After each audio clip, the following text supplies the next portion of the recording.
छत्रपुर ठारे ई बस को भव्य स्वागत संबर्धना प्रदान करा जायछि। राज्य सरकार को तरफ आज सुंदर पदक्षेप निया जायछि। सड़क सुरक्षा सचेतन को आहुरी सुदृढ़ करने सहित साधारण यात्री मानक सुविधा पाई मुख्यमंत्री गंजाम जिला को नूतन 50 टी ई बस सेवारे भिसी माध्यम शुभारंभ करिसेंति। यह द्वारा परिवेश सुरक्षा सहित सुरक्षित सुविधाजनक यातायात हबो। ଏହି ଅବସରରେ ବ୍ରହ୍ମପୁର ସ୍ଥିତ ହଳଦିଆ ପଦର ବସ୍ ଷ୍ଟାଣ୍ଡ ଠାରୁ ଦୁଇଟି ଇ ବସ୍ ଛତ୍ରପୁରକୁ ଗସ୍ତ କରିଥିଲା। ଉକ୍ତ ବସ୍ରେ ଛତ୍ରପୁର ବିଧାୟକ ପୁଷ୍ପଚନ୍ଦ୍ର ନାୟକ, ଗଞ୍ଜାମ ଜିଲ୍ଲାପାଳ ଭି କୀର୍ତ୍ତିବାସନ, ବିଏମସି କମିଶନର ପ୍ରଥମେଶ ଅରବିନ୍ଦ ରାଜସିକ୍ରେ, ବ୍ରହ୍ମପୁର ଉପଜିଲ୍ଲାପାଳ ଅବିନାଶ କୁମାର, ଗଞ୍ଜାମ ଆରଟିଓ ଇଞ୍ଜିନିୟର ଦେବାଶିଷ ସ୍ୱାଇଁଙ୍କ ସହ ଅନ୍ୟାନ୍ୟ ଅଧିକାରୀମାନେ ଯାତ୍ରୀ ଭାବେ ବାସିବା ସହିତ ଛତ୍ରପୁର ନୂତନ ବସ୍ଷ୍ଟାଣ୍ଡ ଠାରେ ଓହ୍ଲାଇଥିଲେ। सेठारे ई बस सह विधायक अधिकारी मानकु फूल चंदन देई भव्य स्वागत करा जायतिला। ई बस सेवा जोगु शहर को शहर मध्य जोड़िबा एवं परिवेश सुरक्षा सहित प्रदूषण मुक्त हेबो बोली छत्रपुर विधायक श्री नायक कहिथिले। एहा जोगु शहर संयोगीकरण निश्चित आगु को बढ़िबो। छत्रपुर ठारे चार्जिंग स्टेशन बसिबो। आगामी दिन रे छत्रपुर बस स्टैंड ठारू 25 टी ई बस गड़िबो। यह सहित आउ 25 टी ई बस हलदिया पदर बस स्टैंड रे रहिबो। छत्रपुर, ब्रह्मपुर, गोपालपुर, हिंजिलकाटु एवं दरकार पड़िले आसिका को मध्य ई बस सेवार व्यवस्था रहिबो।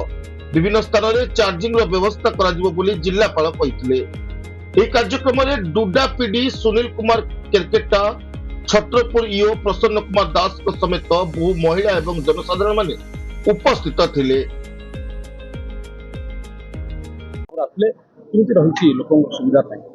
आज राज्य सरकार तरफ गोटे सुंदर पदक्षेप गंजाम जिला जोटा ई बस सेवा आदिन रे गंजाम जिला 50 टी बस शुभारंभ मानवर मुख्यमंत्री आज एवं ये जो सहर संयोगीकरण निश्चित आगे बढ़ छत्रपुर खास करके गोटे नुआ पदक्षेप उठाई। छत्रपुर ठारे गोटे चार्जिंग स्टेशन बसिबो ता संगे संगे छत्रपुर एटी बस स्टैंड रु 25 टा बस ऑपरेशन आगामी दिन हेबाक जाउछि। हल्दिया पदारे 25 टा बस रहबो एवं छत्रपुर 25 टा बस रहबो। एटा मेनली सहर संयोगीकरण जमती छत्रपुर, ब्रह्मपुर, गोपालपुर रहला, हिंजिलकाट रहला। आगामी दिन रे जदी रिक्वायरमेंट दरकार पड़िबो मैं आस्का पर्यंत भी जाय परिबो।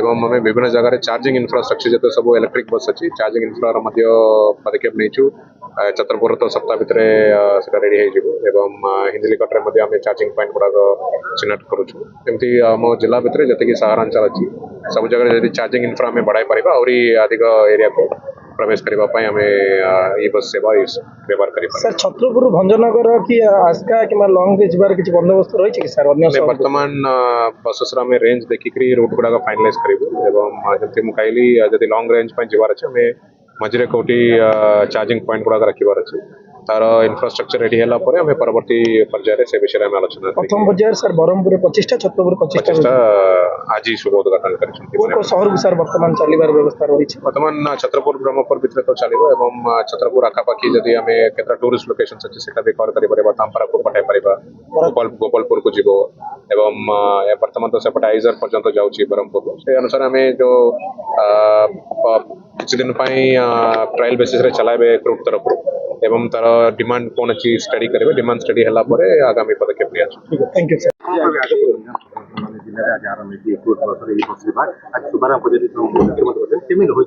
देखु आज सारा ओडिशा रे पाखापाखि 760 बस आज ई सेवा माने आपण माने जानी जो भाव ये बस हूँ इलेक्ट्रिकल बस आपण माने देखिए शहर को शहर मध्य जोड़िबा पाई आज माननीय मुख्यमंत्री आज उद्घाटन करछंती।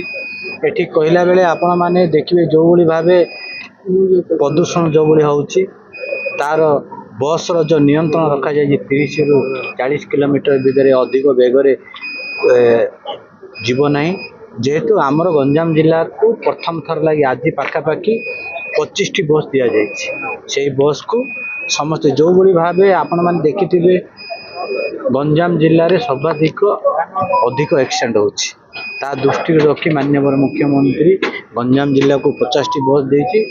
बस सहित ବହୁତ କମ ଦର ଯାହା ଡିସାଇଡ୍ କରିବେ ବହୁତ କମ ଦରରେ ସେମାନଙ୍କ ପାଇଁ ଏକ ନିୟନ୍ତ୍ରଣ ରଖାଯାଇଛି।